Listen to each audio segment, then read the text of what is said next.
끝으로 형제들아, 무엇에든지 참되며 무엇에든지 경건하며 무엇에든지 옳으며 무엇에든지 정결하며 무엇에든지 사랑받을 만하며 무엇에든지 칭찬받을 만하며 무슨 덕이 있든지 무슨 기림이 있든지 이것들을 생각하라. 너희는 내게 배우고 받고 듣고 본 바를 행하라. 그리하면 평강의 하나님이 너희와 함께 계시리라. 사무엘 스마일즈라는 분이 이런 말을 한 적이 있습니다. 생각을 심으면 행동을 낳고, 행동을 심으면 습관을 낳고, 습관을 심으면 인격을 낳고, 인격을 심으면 운명을 낳는다 라는 말을 했어요. 조금 쉬운 말로 하면 내가 가지고 있는 이 생각의 바탕에서 우리 행동이 나오고, 또 행동은 우리 삶을 결정한다, 이런 뜻인 것 같아요. 그러므로 결론은 뭡니까? 생각이 아주 중요하다라는 거죠. 바탕에 깔리는 생각이. 한번 생각을 해보세요. 요즘에는 잘 모르겠는데 저 초등학교 때 기억을 떠올려 보면, 미술 시간에 초등학생 저학년이 처음 가면 그냥 빈 데다가 그리라기보다는 어떨 때는 밑그림이 있는 것을 나눠주고 한번 그려봐, 색칠해봐, 이렇게 하신 기억이 나요. 그런 그림을 많이 그렸어요. 그래서 만약에 그 선생님이 주신 밑그림이 뭐 산, 들, 뭐 이런 거면 우리는 주로 산, 들을 색을 칠하고 나무도 그리고 새도 그리고 뭐 초가집도 그리고 뭐 이렇게 그림이 나갑니다. 밑그림을 따라서. 그런 밑그림에다가 누구도 뭐 탱크를 그린다, 대포를 그린다, 이런 거는 상상을 못 해요. 밑그림을 따라서 그림을 그려가요. 바다와는 전혀 상관없기 때문에, 전쟁과는 전혀 상관없기 때문에 뭐 바다를 그리고 고래를 그리고 이러는 친구는 없어요.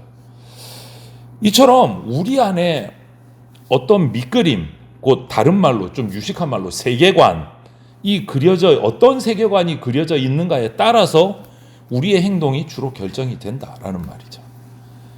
그 세계관, 인생의 밑그림 때문에 거기에 따라서 자연스럽게 어떤 생각들이 우리 삶 속에서 흘러나온다라는 거죠. 이런 이해를 가지고 오늘 바울이 앞에서 강조하는 말, 오늘 우리가 읽은 본문 앞에 지난주 우리 수요일 했던 어떤 문제가 빌립보 교회에 생겼습니다. 그래서 그 처방전으로 준 것이 기뻐하라, 감사하라, 관용하라, 기도하라, 이렇게 빌립보 교인들에게 권면을 했어요, 사도 바울이. 이것들을 이런 세계관의 문제, 생각의 문제에서 바탕을 두고 우리가 살펴봐야 돼요. 그런데 전부 다 지난주에 한 것이 하면 좋겠다가 아니고 명령이에요. 기뻐하라. 기뻐하면 좋겠다가 아니고 기뻐하라, 감사하라, 관용하라, 기도하라, 전부 명령이에요. 이렇게 강하게 말했던 것은 그만큼 이것을 실천하기가 힘들기 때문에 강하게 얘기한 거예요. 강하게. 왜 그렇습니까? 왜 힘들죠? 우리의 밑그림이 제각각 다 다르기 때문에 이렇게 하나님의 말씀대로 하는 것이 쉽지 않다는 거예요. 쉽지 않다는 거예요. 사람마다 밑그림이 다 달라요. 생각하는 세계관이 다 다릅니다. 그러다 보니까 이런 하나님이 말씀으로 주신 기뻐하는 거, 감사, 관용, 기도 자연스럽게 나오지가 않아요. 이게 어려운 겁니다. 그래서 앞서 말한 사무엘 스마일즈라는 이분의 말을 하자면, 이미 운명처럼 만들어진 나만의 어떤 세계관을 딱 가지고 있기 때문에 하나님의 말씀대로 우리가 일관되게 가는 게 쉽지 않다라는 거죠. 오랜 지금까지 태어나서 세상을 살아오는 동안에 그냥 나라는 존재는 그냥 내게 딱 세팅되어 있는 행동, 굳어져 있는 습관화된 인격들이 있기 때문에 그냥 그것을 따라가지 말씀대로 바꾸려고 그러면 그게 되게 힘든 거예요. 이런 사실을 누구보다 잘 알고 있는 사도 바울이 빌립보 교회에게 권면을 하고 있는 거예요. 그런데 우격다짐이 아니에요. 바울은 어떤 행동을 요구하는 것이 아니라 오늘 본문을 보면 생각해보라, 이렇게 요청을 해요. 생각해보라. 오늘 4장 8절 말씀, 본문의 8절 9절 읽었는데 8절 말씀을 표준 세번역이라는 현대어, 우리나라 요즘 말로 편한 말로 번역을 한 그 번역으로 제가 다시 한번 읽어드리면 이렇게 번역이 돼요. 마지막으로 형제자매 여러분, 무엇이든지 참된 것과 무엇이든지 경건한 것과 무엇이든지 옳은 것과 무엇이든지 순결한 것과 무엇이든지 사랑스러운 것과 무엇이든지 명예로운 것과 또 덕이 되고 칭찬할 만한 것을, 이 모든 것을 여러분은 골똘히 생각하십시오. 이렇게 번역을 해놨어요. 이 모든 것을 여러분은 골똘히 생각하십시오. 이렇게 권면을 해요. 이 생각하십시오. 골똘히 생각해 보십시오. 개역개정도 생각하라 이렇게 돼 있어요. 이것을 헬라어 원문 성경에 가까운 의미로 표현을 하자면 마음에 이런 것들을 머물게 하라라고 번역이 돼요. 마음에 이런 것들을 머물게 하라. 이것은 마음에 머물게 하라, 골똘히 생각하라. 이것을 좀 길게 우리가 풀어서 의미를 생각하자 보면 두 가지로 생각할 수 있을 것 같습니다. 우리가 만나는 모든, 첫 번째는 우리가 만나는 모든 상황들을 내가 바라볼 때 참된 것은 없는지, 경건한 것은 없는지, 순결한 것은 없는지, 사랑스러운 거, 명예로운 거, 칭찬할 만한 것이 없는지 깊이 생각해 보라라는 거예요. 그 말은 나를 둘러싸고 있는, 우리 각자를 둘러싸고 있는 모든 상황, 환경들, 모든 면에서 결론은 긍정적으로 바라보라라는 거예요. 긍정적으로 바라보라. 앞에서 말씀드렸지만 그런데 이게 쉬운 일이 아니잖아요. 내 굳은 생각과 내 사고 방식, 나의 세계관이 다 굳어져 있기 때문에 우리들이 모든 것을 이렇게 긍정적으로 바라보는 거 쉽지 않습니다. 바라봐야지 해도 잘 안 돼요. 해도 잘 안 돼요. 비판이 나오고 그런 경우들이 있어요. 하물며 악인들에게서 참된 것, 사랑스러운 것을 찾아봐라. 이거는 더 어려운 거죠. 더 쉽지 않죠. 죄인들에게서. 설령 찾았다고 해도 그게 막 비꼬는 거예요. 내 마음에 상처가 있기 때문에 그게 얼마나 사랑스러울까? 막 그냥 격하시키는 감정들이 우리 가운데 있기도 해요. 두 번째 의미로 해석할 수 있는 것은 자기 개인의 내 내면의 것이야. 늘 생각하는데 내 생각 속에 고상하고 아름다운 것들로 가득 채우라라는 의미이기도 해요. 골똘하게 생각해보라 라는 것, 내 마음속에 머물게 하라라는 것은 내 내면에 고상하고 아름다운 것들로 좀 채워라 라는 말이에요. 그런데 그것도 쉽지 않죠. 우리가 만나는 상황이 항상 아름답지도 않고 고상하지도 않은데 어떻게 아름다운 것으로, 늘 고상한 것으로 채울 수 있겠어요? 쉽지 않은 거죠, 우리 입장에서. 그런데 지금 이 말을 하고 이 권면을 하는 바울의 입장을 살펴보면 우리가 또 한 번 생각해 볼 필요가 있어요. 바울 지금 빌립보 교회 성도들에게 빌립보서 편지를 보내서 이렇게 권면을 해요. 생각해라. 항상 어떻게 아름다운 것으로, 고상한 것으로 채우고 모든 것을 좀 긍정적으로 받아들여 봐라. 이렇게 얘기하는 바울은 지금 어디서 이런 얘기하고 있는 겁니까? 로마 감옥 속에 갇혀서. 로마 감옥 속에 갇혀서. 지금 내일 죽을지 모레 죽을지 살아날 확률은 거의 없을 것 같은 이런 상황에서 지금 이런 권면을 교회 성도들에게 하고 있는 거예요. 좀 긍정적으로 생각해봐. 마음속에 좀 고상하고 아름다운 것들로 좀 채워봐요. 이렇게 얘기하는 거예요. 감옥 속에 갇힌 사람. 그런데 바울이 이 빌립보서를 감옥에서 적어서 빌립보 교인들에게 보낼 때 우리가 빌립보서 처음 시작할 때 1장 말씀을 다시 한번 생각할 필요가 있어요. 바울이 그 열악한 환경 속에서도 이런 말을 할 수 있었던 배경이 1장 3절 4절을 제가 읽어드릴게요. 내가 너희를 생각할 때마다 나의 하나님께 감사하며 간구할 때마다 너희 무리를 위하여 기쁨으로 항상 간구함은, 이렇게 하면서 빌립보서를 시작했어요. 바울은 이미 그렇게 하고 있는 거예요. 자기 스스로가. 옥중에 갇혔는데도 기뻐하고 감사하고. 그렇기 때문에 지금 이 4장에 와서 문제가 생긴 빌립보 교회 성도들에게 이런 권면을 할 수 있는 거예요. 이런 권면. 바울이 자신에게 처한 환경을 생각하지 않고 자기 속에 아름답고 고상한 생각들을 가득 채운 것처럼 빌립보 교회 성도들에게, 아니 오늘 우리 대전 장로교회 우리 성도들에게 이렇게 하라. 라고 얘기하고 권면하고 있는 거예요. 특히 오늘날 같은 이 세상에서 우리는 이것을 위해서 그리스도인이라면 정말 노력을 기울여야 됩니다. 그래서 바울은 오늘 이 권면 속에 뭐라고 했느냐? 반복되는 게 있죠. 무엇이든지 계속 반복해요. 무엇이든지. 다르게 정리하면 이렇게 되는 거죠. 오늘날 버전으로 하면 영화를 보더라도 좀 고상한 영화 봐라. 친구를 만나더라도 좀 진실하고 이런 친구 좀 만나라. 반대로 말하면 이렇게 돼. 더럽고 추한 영화 이런 거 영상물 보지 말아라. 나쁘고 경건하지 못한 자리 거기는 아예 참석하지도 말아라. 이렇게 말하는 거예요. 그 자리에 나가면서 내가 고상해지고 아름다워지겠다? 그건 힘든 거죠. 그러니까 아예 거기는 가지 말고 뭘 하든지 좀 아름답고 고상하고 사랑스럽고 명예로운 그런 곳을 나가라는 거예요. 그런 의미에서 여러분 한번 생각해 보세요. 우리 그리스도인들에게 가장 고상하고 가장 아름다운 일은 뭐가 있을까요?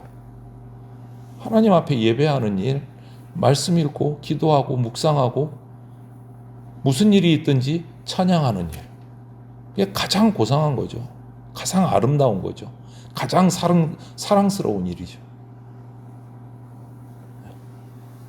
지체들과 만나서 막 세상에 어려운 그냥 이런 얘기하는 게 아니고 은혜를 나누고 말씀에서 은혜 받은 거, 기도하면서 응답 받은 거 이런 것들 나누고 서로 할렐루야 아멘 하고 또 신앙서적 경건한 서적들 성경 외에도 그런 책들을 읽으면서 내 마음을 그렇게 채워가는 게 중요하다라는 거죠.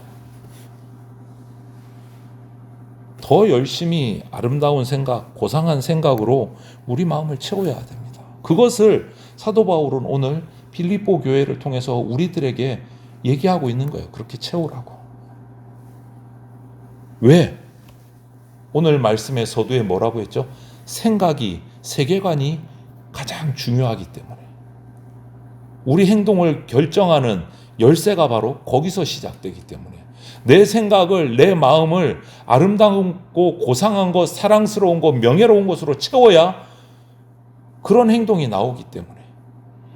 그런 행동이 나와야 그런 아름답고 고상한 삶을 살아갈 수 있기 때문에. 그런 거예요. 이제 생각을 그렇게 채웠습니다. 생각만 하면 됩니까? 이제 생각한 대로 행동을 해야 되죠. 생각한 대로.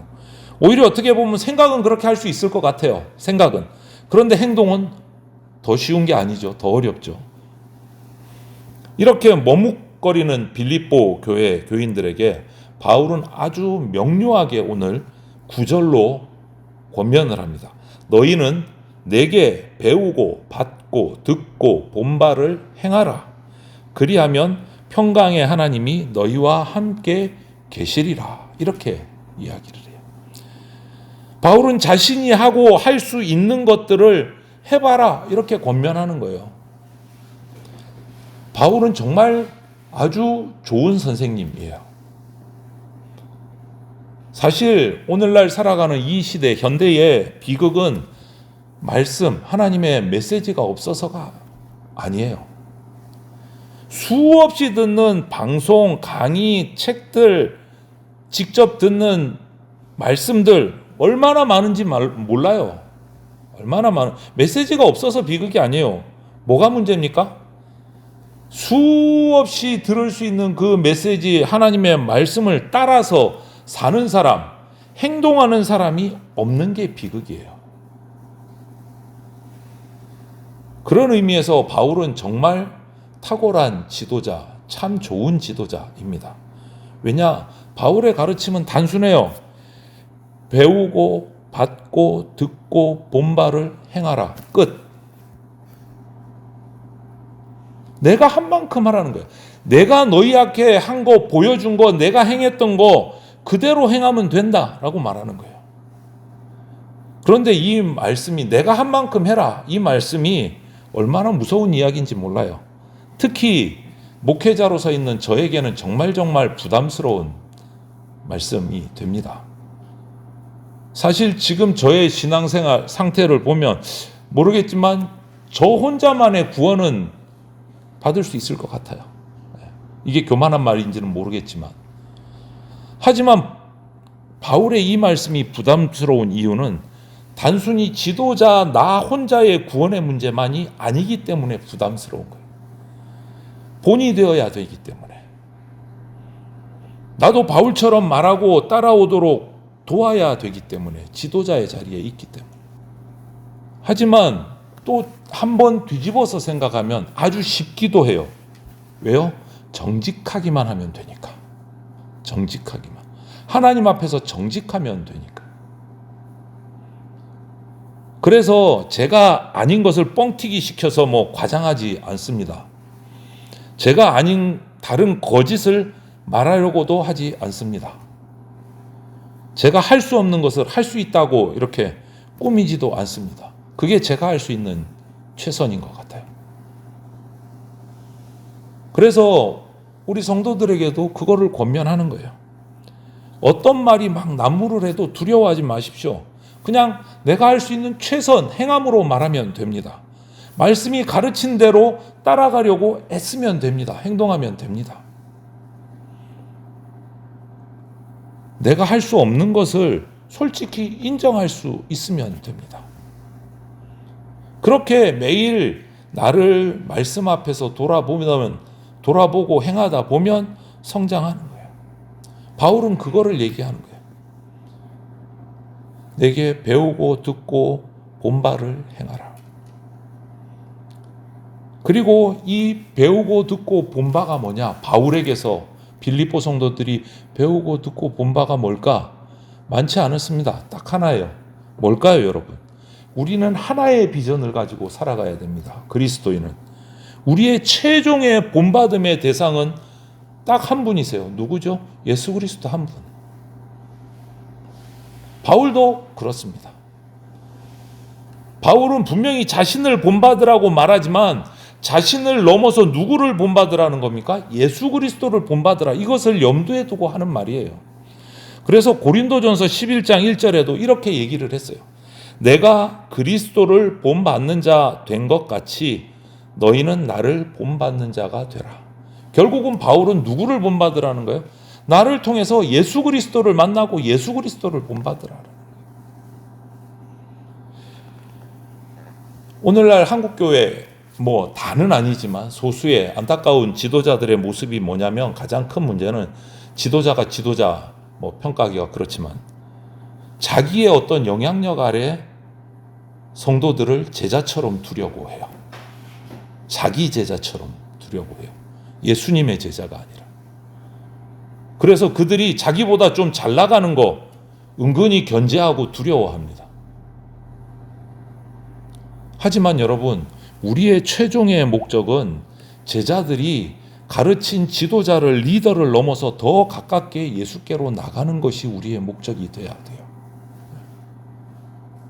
그래서 우리 성도들도 저보다도 예수님께 더 가까이 달려나가는 사람들이 계속 나와야 됩니다. 계속 나와야 됩니다. 우리 각자를 넘어선 우리의 후대들이 계속 나와야 돼요. 부모보다 예수님 더 잘 믿는 자녀들이 나와야 돼요. 부모보다.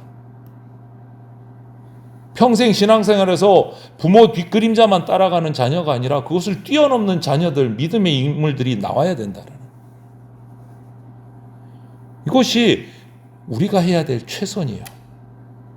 내 자녀들이, 우리의 다음 세대가 나보다 더 예수님 잘 믿는 세대로 만들어야 돼요. 그게 우리의 목적이 돼야 돼요.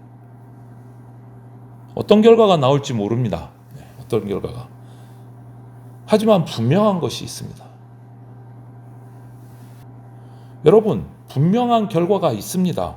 바울은 그래서 오늘 이렇게 얘기하는 거예요. 9절 끝에 그리하면 평강의 하나님이 너희와 함께 계시리라.